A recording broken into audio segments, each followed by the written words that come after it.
A very good morning, students. Today we will discuss reading skills, which is a part of paper communication in everyday life. हमने first class में communication के बारे में जाना था कि कम्युनिकेशन होता क्या है, उसके क्या फीचर्स हैं और फॉर्मल इनफॉर्मल कम्युनिकेशन क्या होता है, जेस्ट्रल क्या होता है. आज हम लोग जानेंगे कि रीडिंग स्किल्स क्या होती है. It is a part of communication. Reading skills की जब हम बात करते हैं तो simple it is a part of communication or whatever the things we are reading in any book, any novels, any type of comprehension we are reading, that all are the part of communication. Why? It increases our skills or it make efficient in our reading process. ये हमारे reading process को efficient बनाता है. ठीक है, हमारे reading के process को इफ़िशियंट बनाता है. इफ़िशियंट की जब हम बात करेंगे तो इफ़िशियंट मतलब हमारी कैपेसिटी, यानी हमारी कैपेसिटी कितनी इंक्रीज करती है. आप take an example. when we are taking some examples to understand reading skills. Simple, कोई भी चीज़ हम जब रीड करते हैं, है ना, जब हम रीड करते हैं तो आप जब फर्स्ट टाइम रीड करते हो सकता है कि उसका 5% ही आपको समझ में आए. सेकेंड टाइम रीड करोगे तो 10% समझ में आएगा और थर्ड टाइम तो हो सकता है 30 to 40% it will show you और it will understand to you. ये सिंपल, ये हमारे लेवल्स पे डिपेंड करता है. आज अगर हमारा वोकैब्स अच्छा है, रीडिंग प्रोसेस अच्छा है, तो हम रीडिंग करने के दौरान 20% में चीज़ों को समझ लेते हैं. 2 बार अगर करेंगे तो हम 60% तक कवर कर सकते हैं. बट जब हम रीडिंग की बात करेंगे, बहुत की रीडिंग्स वीक होती है, वो हो सकता है कि 2 से 3 बार में बहुत ज़्यादा ना समझें, 50% ही समझें या 40% ही समझें या 30% ही समझेंगे. क्यों? क्योंकि ये हमारी रीडिंग स्किल्स पे डिपेंड करता है. तो रीडिंग स्किल्स में स्किमिंग और स्कैनिंग की बात होती है. ठीक है, ये एक टेक्निक है. स्किमिंग और स्कैनिंग जो है, ये दोनों तरह की एक टेक्निक्स हैं जो कि कम्युनिकेशन में यूज़ होती हैं. क्या है ये? It is a type of technique which is used in a communication process. कोई भी तरह का हम बात किसी से कर रहे हैं, किसी भी तरह की, तो that is a skimming. Skimming क्या होता है? आप चीज़ों को बोल रहे हो और उसके साथ एक्शन भी कर रहे हो, तो दैट इज़ स्कीमिंग. और स्कैनिंग, आप कोई चीज़ पढ़ रहे हो और उसको पढ़ के दिमाग में आपके कितने % चीज़ें गई, उसको आप लिखते हो. तो हो सकता है कि आप एज इट इज़ सेम नहीं लिख पाते हो. क्यों? कभी कभी तो आप 20% सेम लिखते हो, कभी कभी 30 और कभी कभी पूरा. तो it depends upon the capacity और इफ़िशियंसी. ये पूरी चीज़ें जो हैं हमारी इफ़िशियंसी पे डिपेंड होती हैं कि हम कितना समझ पा रहे हैं और कितना रिएक्ट कर पा रहे हैं और कितना हम लिख पा रहे हैं. तो रीडिंग स्किल्स को बढ़ाने के लिए सिंपल, जब भी हम रीडिंग स्किल्स अपनी इफ़िशियंसी को बढ़ाने के लिए सबसे पहले हम कंटिन्यूसली रीडिंग की बात करते हैं. किसकी बात करते हैं? कंटिन्यूस रीडिंग की बात करते हैं. किसकी बात करते हैं हम? Continuous reading. यानी अगर हम कंटिन्यूसली रीडिंग करते हैं तो कंटिन्यूस रीडिंग करते हैं तो इससे हमारी इफ़िशियंसी बढ़ती है. इससे और क्या बेनिफिट्स होते हैं? हमारे वोकैब्स अच्छे होते हैं. वोकैब्स भी हमारा अच्छा होता है, जिसको हम वर्ड पावर के नाम से जानते हैं, वर्ड्स पावर. ठीक है, हमारे पास कलेक्शन ऑफ वर्ड्स होते हैं जिसको हम डिफरेंट जगह पे यूज़ भी कर सकते हैं. तो जब हम किसी भी वर्ड्स वोकैब्स की बात करते हैं, जब हम उनकी मीनिंग जानेंगे, तभी तो हम जानेंगे कि इनका हम प्रॉपरली यूज़ कैसे कर सकते हैं और कहाँ पर हमको करना है. तो रीडिंग स्किल्स में पर्पस ऑफ रीडिंग क्या होता है? सिंपल, पर्पस होता है कि हमें अपनी रीडिंग कैपेसिटी की इफ़िशियंसी को बढ़ानी है. तो that is a purpose of reading. और ये सिर्फ हमें रीडिंग में ही हेल्प नहीं करता है, it also help us in writing skills. ये कहीं ना कहीं हमें राइटिंग स्किल्स में भी हेल्प करता है और लिसनिंग स्किल्स में भी हेल्प करता है. हम लोग आगे नेक्स्ट चैप्टर में जब डिटेल्स में पढ़ेंगे listening skills and writing skills, तो आप जानिएगा क्यों. क्योंकि आप राइटिंग स्किल्स में डिफरेंट टाइप्स ऑफ लेटर की हम बात करते हैं. ठीक है, जिसमें कि फॉर्मल लेटर्स जो कि हम कंपनी, बैंक्स, किसी सरकारी संस्थान में जो लिखते हैं, all are the formal letters.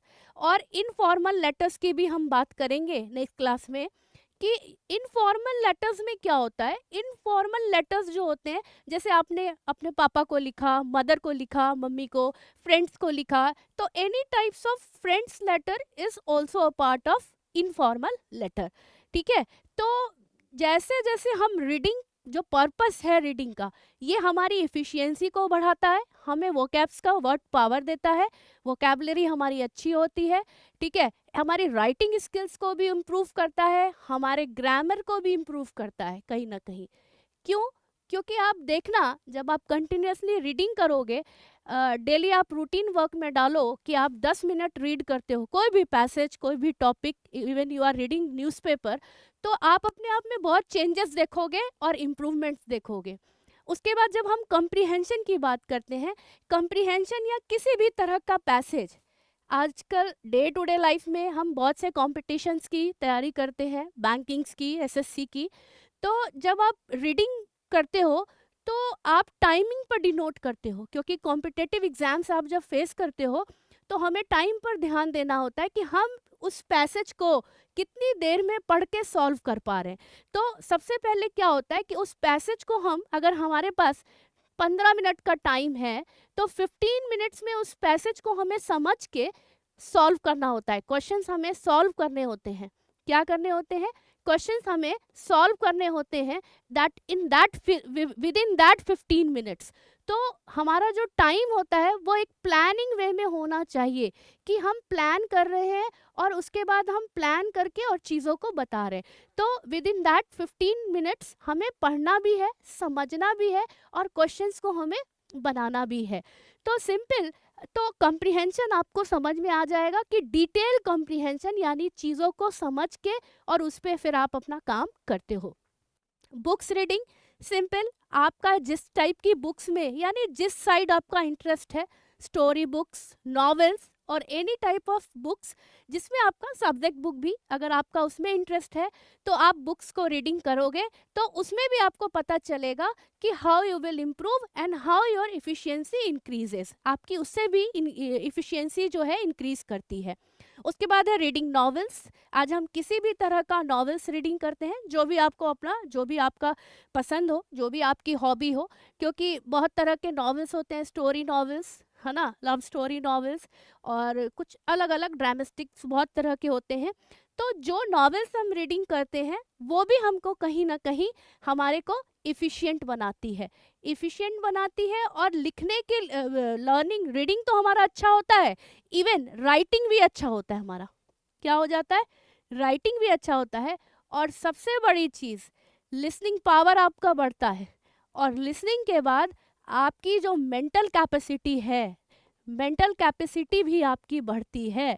Simple, ये आपके दिमाग में भी बहुत सी चीज़ों पर इफेक्ट डालता है, जिससे कि आप बहुत चीज़ सीखते हैं। कंटिन्यूसली आप लर्निंग कर रहे हैं, लर्न कर रहे हैं चीज़ों को, चाहे वो रिटन स्किल्स हो, चाहे वो राइटिंग स्किल्स हो या लिसनिंग स्किल्स हो, तीनों कहीं ना कहीं हमें मोटिवेट करती है टुवर्ड्स आवर वर्क।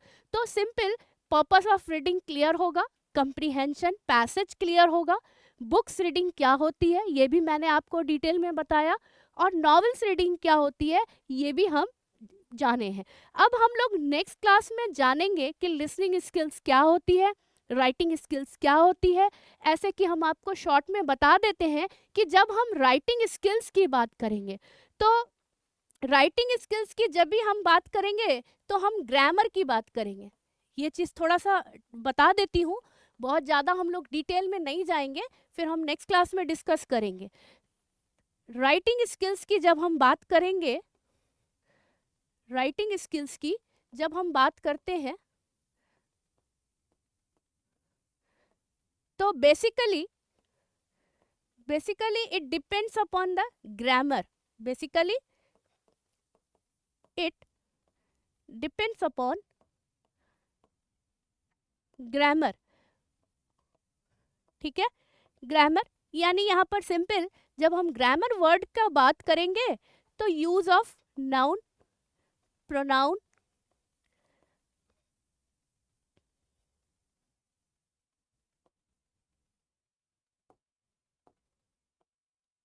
वर्ब,